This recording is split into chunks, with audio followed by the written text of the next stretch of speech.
Imagine the world as a huge body. The trade routes are the veins and arteries, pumping lifeblood from one part to another. These aren't just roads for moving spices and silk. They are pathways for everything else. They are how people connect, how one region's inventions spread to another, and how entire cultures mix. Trade is the foundational engine of history, moving us from isolated tribes to a truly globalized world. Why trade in the first place? It comes down to something called specialization. Think about it. A community in the middle of a forest is great at making timber and wooden tools, but they don't have salt or gold. Another community near a mine has gold but no wood. If each community focuses on what it does best, specializes, they can trade their surplus and both end up with more resources than if they tried to produce everything themselves. Trade makes everyone richer.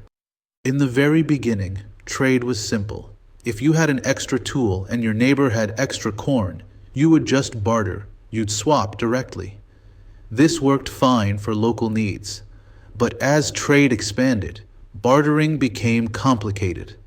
How many fish are equal to one cow? It got messy.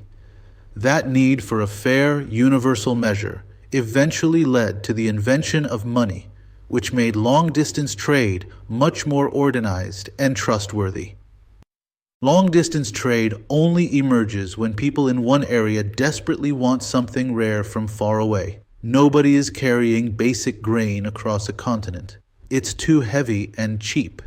They carry luxury goods, like silk, rare spices, or precious stones.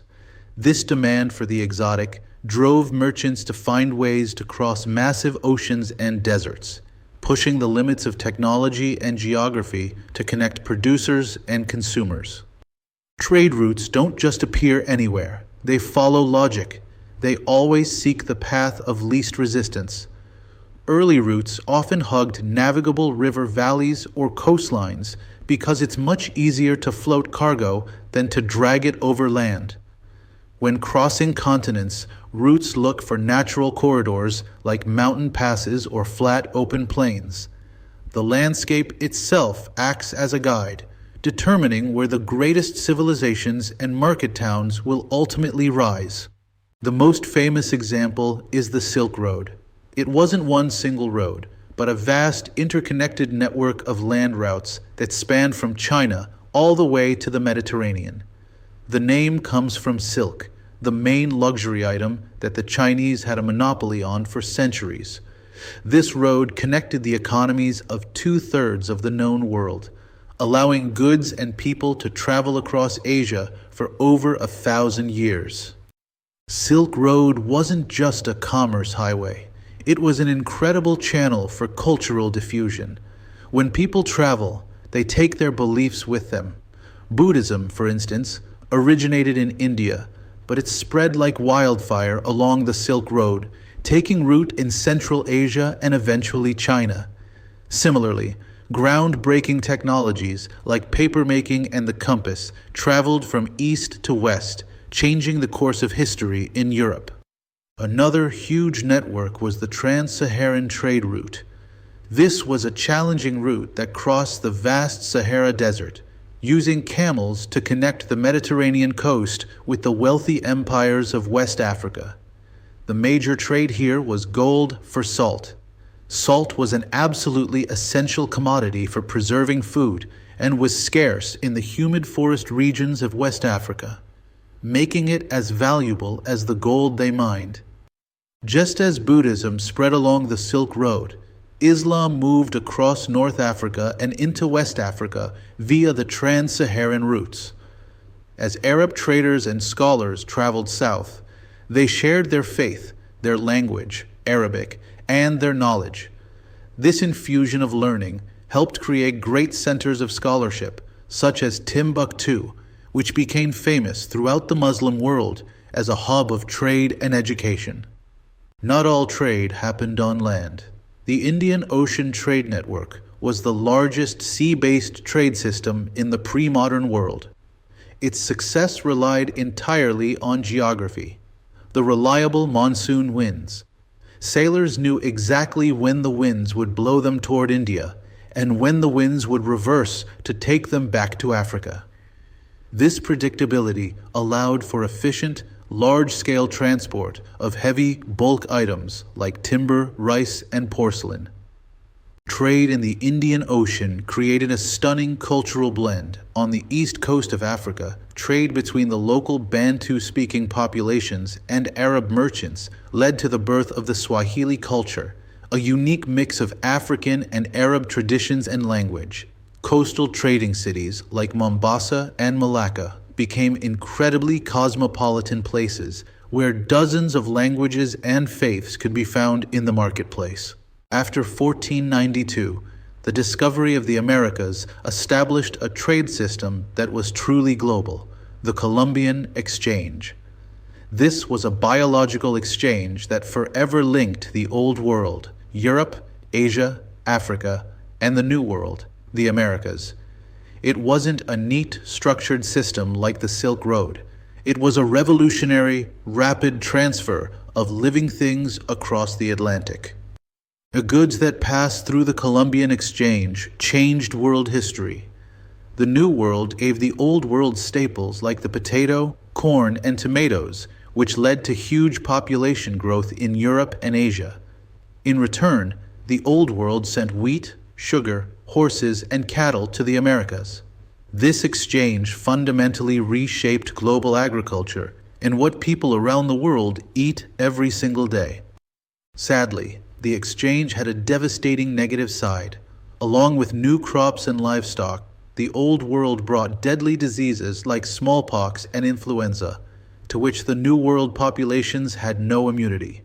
This led to a catastrophic demographic collapse, killing up to 90% of some Native American populations. The resulting need for labor in the American colonies led directly to the brutal expansion of the transatlantic slave trade. As trade became more complex and involved massive amounts of money, merchants needed better ways to manage risk. Carrying huge amounts of gold across continents was dangerous. This need led to financial innovations like the letter of credit, an early version of a check that could be exchanged for gold at a distant location. This development of banking and credit systems made trade safer and enabled the growth of much larger, more stable commercial ventures. Wherever trade routes intersected, major trading hubs naturally sprang up. These cities were perfectly situated to collect goods from one region and redistribute them to another. Cities like Venice, at the junction of European and Mediterranean trade, became centers for more than just money. They became magnets for diversity and culture, attracting artisans, scholars, and immigrants from every corner of the trade network. Trade was a powerful driver of technological exchange. When people risk their lives at sea or in the desert, they need the best tools. For example, the compass, essential for maritime navigation, was a Chinese invention that quickly spread along trade routes. Similarly, the astrolabe, a tool for charting stars, was refined by Islamic scholars before spreading to Europe. These shared innovations made the entire global trade network more efficient. The exchange of goods went hand in hand with the exchange of faith and philosophy.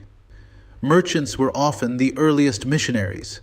For instance, the Roman Empire's vast network of roads, built for military and commerce, helped Christianity spread quickly through the Mediterranean. Similarly, the trade routes of Asia provided the perfect infrastructure for the gradual spread of both Buddhism and Islam, cementing their place as global religions. Today, the ancient land and sea routes are still important, but our most crucial trade route is the internet. We still trade goods via global container ships, but our exchange of services, information, and digital culture happens instantly through fiber optic cables. The principles are the same: specialization, supply, and demand, but the speed of exchange is exponentially faster, moving us toward an even more deeply interconnected global society. In the end, The story of trade routes is the story of human interconnectedness. These pathways have moved everything from potatoes and paper to entire religions and devastating diseases. Understanding trade routes is crucial because they reveal the continuous process of globalization, how the search for profit and the exchange of goods fundamentally shape our societies, blending our cultures and determining the course of human history.